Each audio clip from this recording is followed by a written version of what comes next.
भगवान के पास आए, बोले प्रभु 1 महीने तक की लीला हम नहीं देख पाए, क्यों? बोले सूर्य जी आगे नहीं बढ़े तो हम कहाँ से देखते। चंद्रमा से भगवान ने कहा अगले अवतार में आप ही के वंश में अवतार लेंगे। बोले सो तो ठीक है, लेकिन उतने दिन तक कौन इंतजार करेगा, प्रतीक्षा करेगा? हमारे आत्मा की संतुष्टि के लिए कुछ तो कीजिए।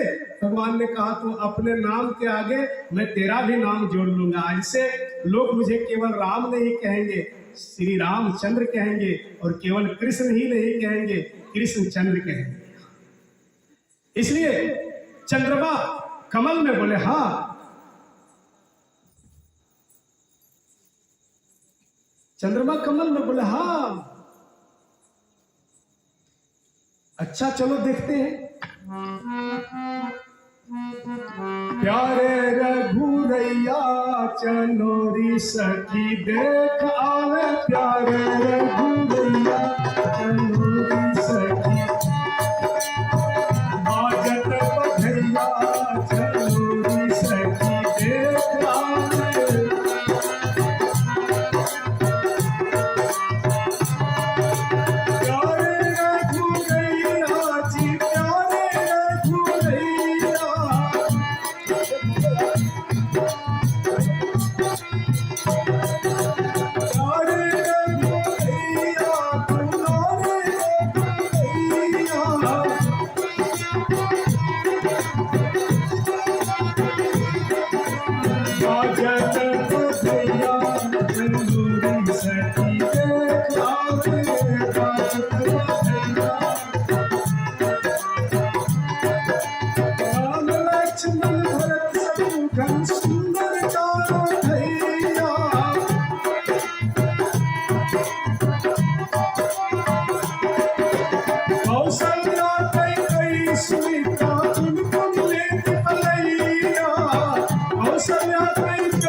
शंकर भगवान से नहीं रहा गया है ना।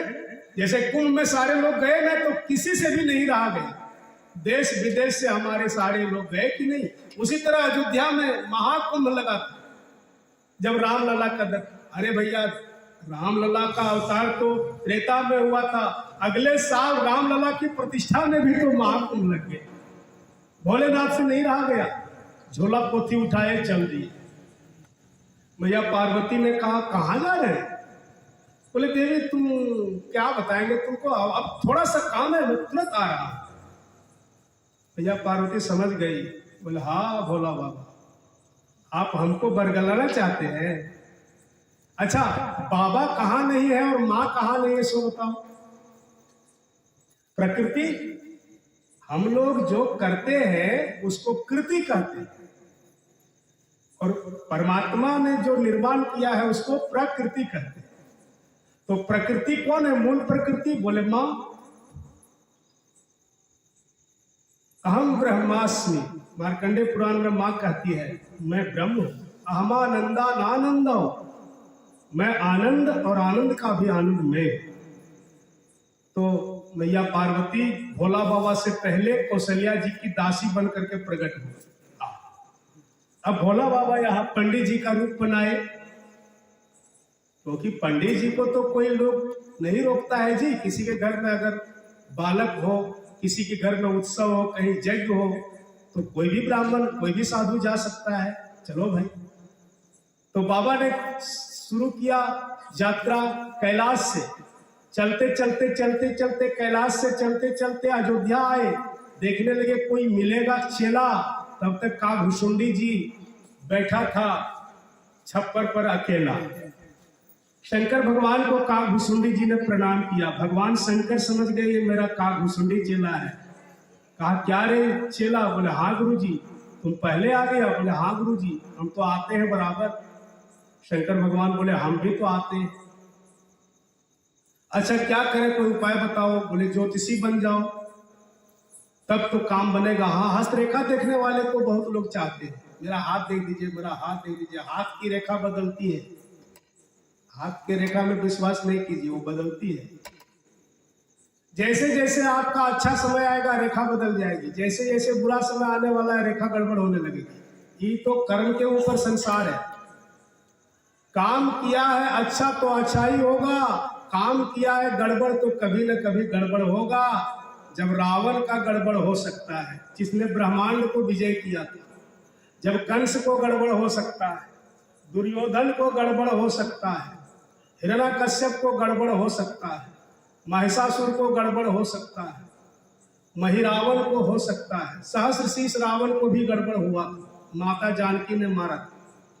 तो इतने बड़े बड़े प्रभावशाली का गड़बड़ हुआ है।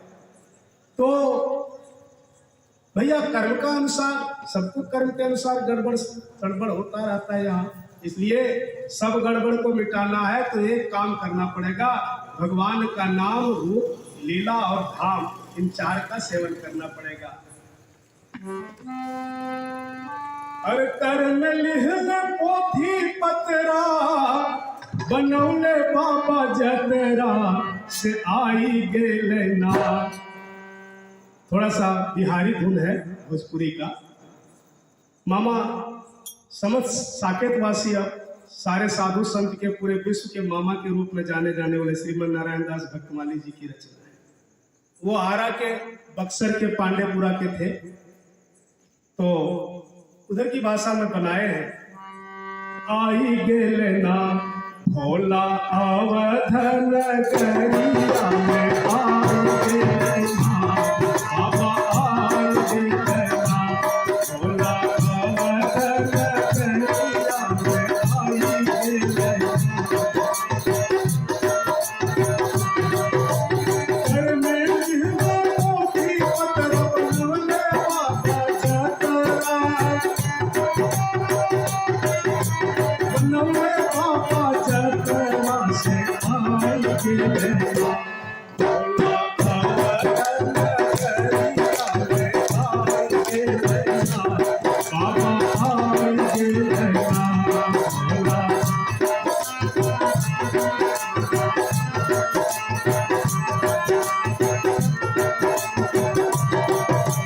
राम आपन भले पंडित शंकर दास सरना, राम आपन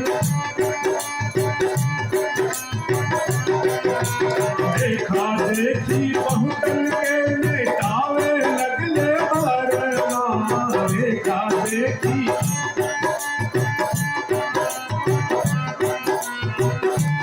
हाँ सोचत रहल भोला बाबा, सोचत रहल मिलते केहू संगी, हाँ मिलते केहू संगी, भेटाई गेले ना। वही जे का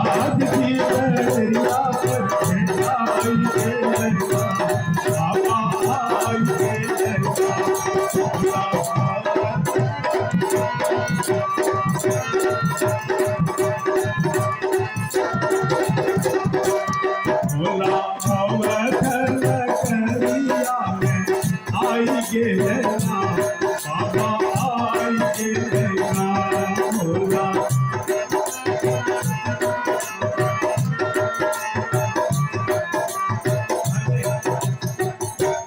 भोला बाबा का आगमन हुआ।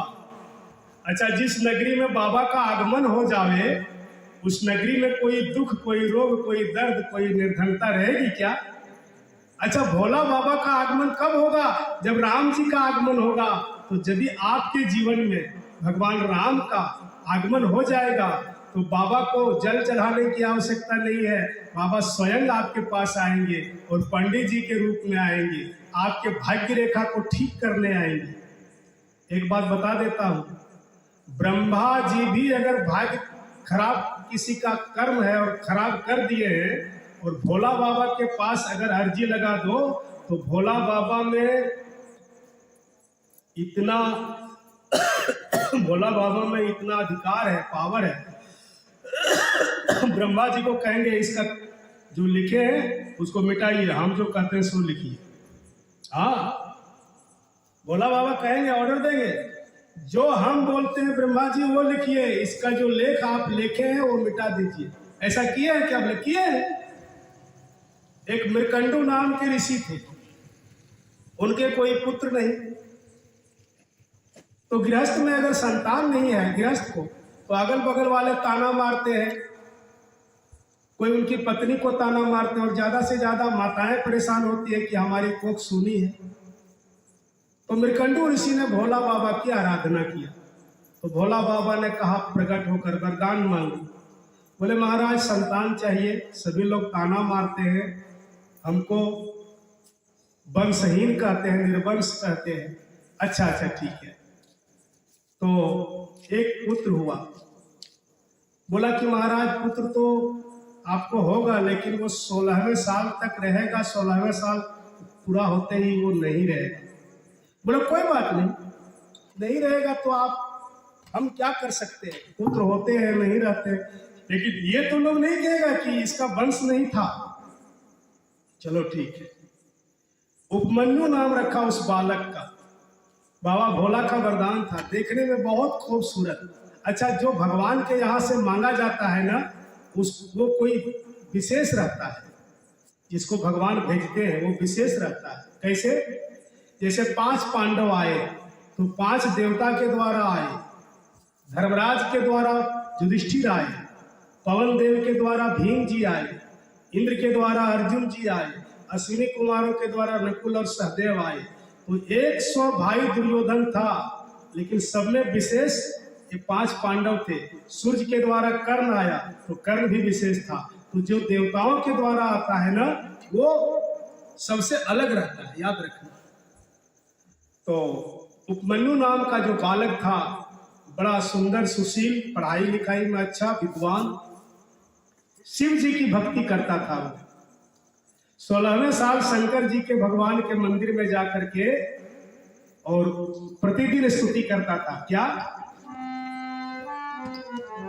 नमामि समीशान निर्वाण रूपम विभुम व्यापकं ब्रह्म वेद स्वरूपम निजं निर्गुणं निर्विकल्पं निरीहं चिदाकाशमाकाश भासं भजे।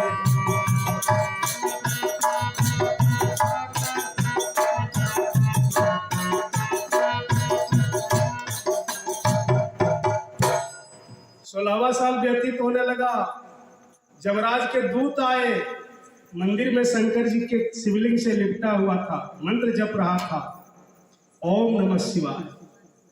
जमदूतों ने कहा महाराज जमराज से, वो बाहर आएगा तब ने, भोला बाबा को पकड़ के बैठा है, अगर वहां खींचने जाएंगे तो हमारी छुट्टी कर देंगे, वो त्रिशूलधारी महाकाल है। जमराज अपने आए, वो भैंसा पर चढ़ करके वो आते हैं, उनका वाहन भैंसा है। बोला बालक बाहर निकलो। बालक काहे को सुने? जमराज ने अपना जम पास फेंका उसके प्राण को निकालने के लिए। बाबा त्रिशूल लेकर तैयार हो गए। बोले खबरदार। जमराज डर गया, कांपने लगा।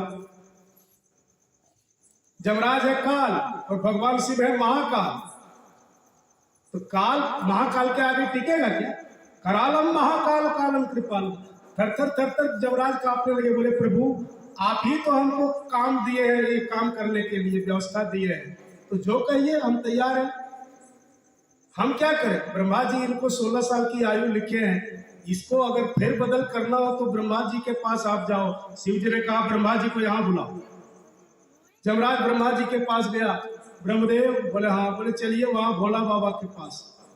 ब्रह्मा जी ने कहा भोला बाबा हमको बुलाए? बोले हाँ। हंस पर बैठे, चलो जल्दी चलो, बाबा का आदेश है। ब्रह्मा जी ने आकर प्रणाम किया भोले शंकर को। प्रणाम भोलेनाथ, इसको क्या लिख दिए हैं आप? बोले 16 साल। बोले उसको काट दो। क्या लिखे? बोले ये लिख दो कभी नहीं मरेगा। ब्रह्मा जी तुरंत काट दे, लिख दे कभी नहीं मरेगा। आज भी मार्कंडे जी हैं, आप प्रलय का दर्शन करते हैं वो। ऐसे है हमारे भोले बाबा, है ना। पंडित जी बन करके गए, नाम रखा, क्या नाम रखा? शंकर दत्त शर्मा। अच्छा ठीक है। सोचने लगे कोई मिल जाता तो काकभुसुंडी जी मिल गया, गुरु चेला दोनों मिल गए। काकभुसुंडी जी ने मनुष्य का रूप धारण किया। अच्छा चलो ठीक है। नाम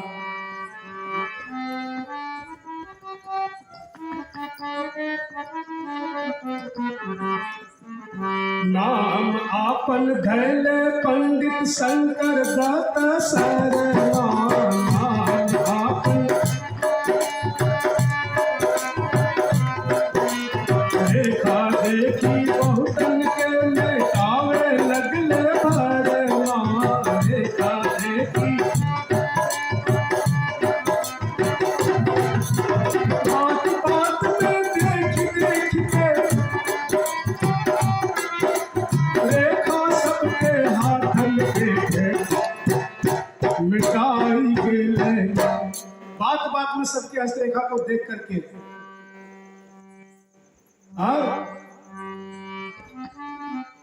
बात बात में देख देख के रेखा सबके हाथन के बताई गेले ना। कितने लोगन के तकदीरा होला बताई गेले ना। बताई गेले ना। होला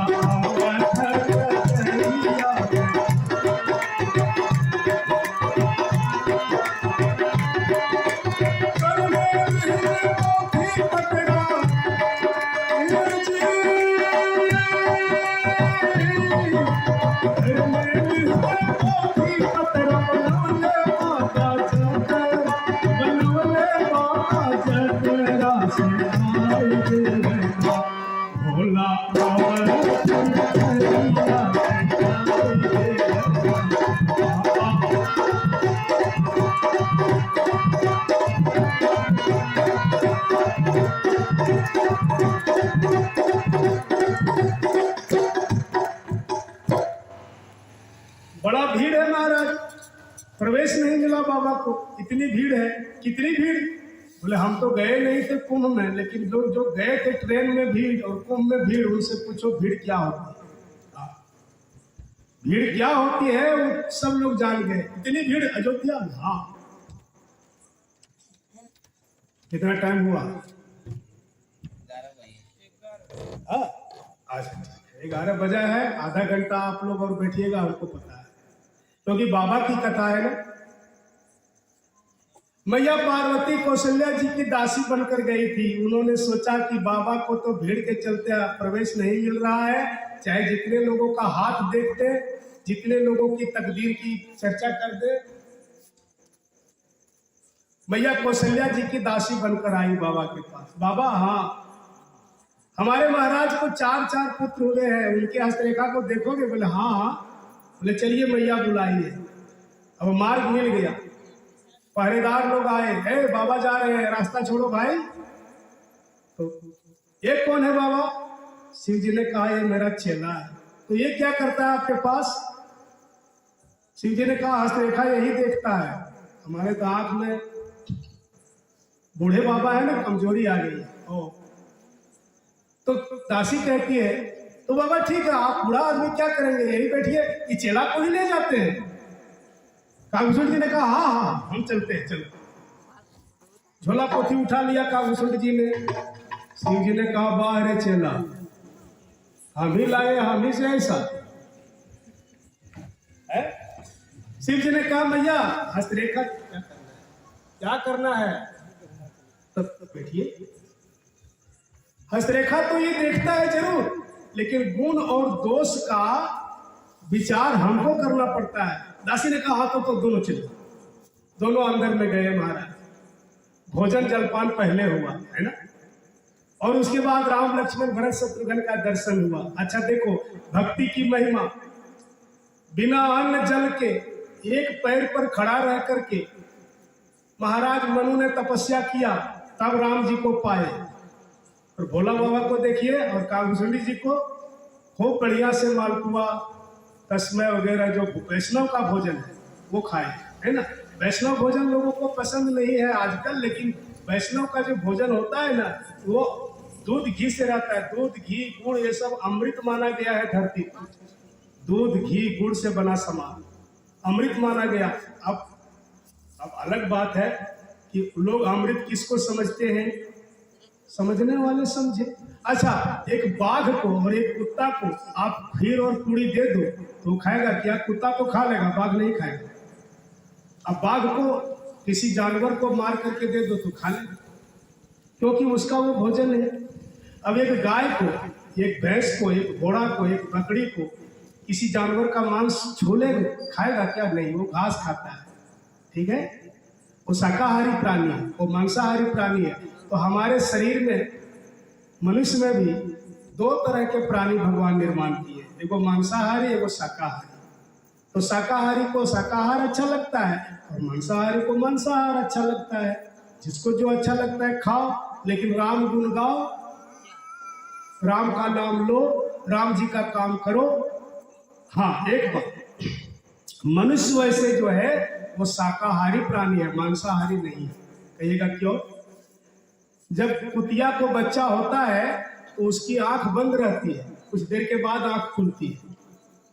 और गाय का बच्चा जब होता है या बकरी का तो आंख खुला रहता है कि नहीं? बोले हाँ। बोले मनुष्य का भी जब जन्म होता है माँ के गर्भ से तो आंख खुला रहता है। प्रमाण मांसाहारी शाकाहारी। मांसाहारी पशु जीभ से चाट चाट करके पानी पिएगा, चाहे बिल्ली हो, कुत्ता हो, शेर हो, जो भी हो।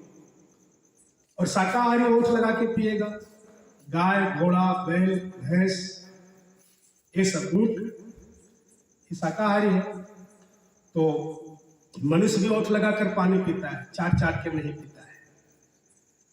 मांसाहारी दौड़ेगा तो पसीना कम निकलेगा, शाकाहारी दौड़ेगा तो बहुत पसीना निकलेगा। एक कुत्ते को एक घोड़े को दौड़ा दो, पसीना से घोड़ा तरपता है, कुत्ता को पसीना नहीं आएगा। क्यों? बोले वो मांसाहारी है। तो मनुष्य भी दौड़ेगा तो पसीना आएगा कि नहीं? तो प्राकृतिक रूप से तो वैसे मनुष्य जो है वो शाकाहारी ही प्राणी निर्माण किया है भगवान ने। लेकिन जबरदस्ती अगर मांस खाते हैं तो किसको किसको आप रोकिएगा, किसको किसको सुधारिएगा? दूसरे को सुधारने के चक्कर में अपना बिगड़ जाएगा। लोग बोलता है बाबा ऐसे चलो, बोला हाँ ले, दोनों बोले चलो मांस खाए ना तो ती खाओ भाई, कोई बात नहीं। लेकिन बाबा जी जो अपने खाएगा वही बुलाएगा। वो भोजन पानी हुआ शिव जी को। गोरो चेला दोनों भीतर अंगना में गई, गोरो चेला दोनों भीतर भोजन जान पान भाई हाथ से गई, भोजन जल पान हाथ से गई। राम लक्ष्मण भरत शत्रुघ्न, राम लक्ष्मण भरत शत्रुघ्न मैया लोग के गोदी चढ़ चढ़ आए। चारों भोला के नजर